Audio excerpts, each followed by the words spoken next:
Thank you so much for taking a couple of minutes to watch this video. I really do appreciate you taking the time. I don't take that for granted.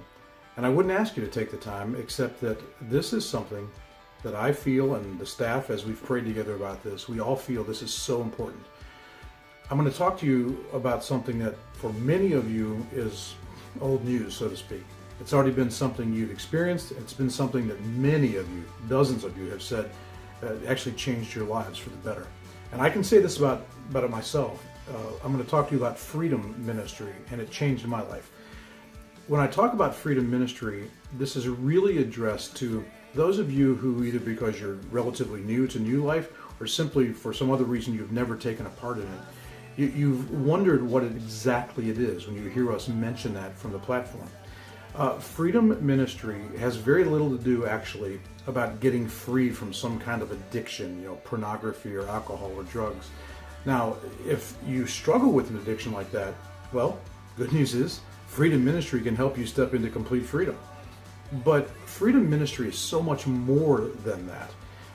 Freedom, when we talk about it, we're really talking about being free to live out of your true identity, who you really are as a saved and redeemed child of God, to where you're able to break free of the false identity that all of us take on through our lives. We have experiences from childhood, experiences from our families of origin, experiences as adults. They shape us.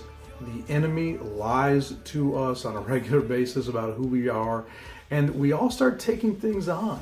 And sometimes it's obvious. Maybe depression is something you've dealt with in your life, or maybe anger is a problem for you. Sometimes, though, it's not quite so obvious. Sometimes there's just sort of a deep-seated sense of rejection. We never quite feel like we fit in any group we're with. Maybe there's a sense of isolation, even if you're around people who say they love you. It could be something as simple as shame or guilt from the past.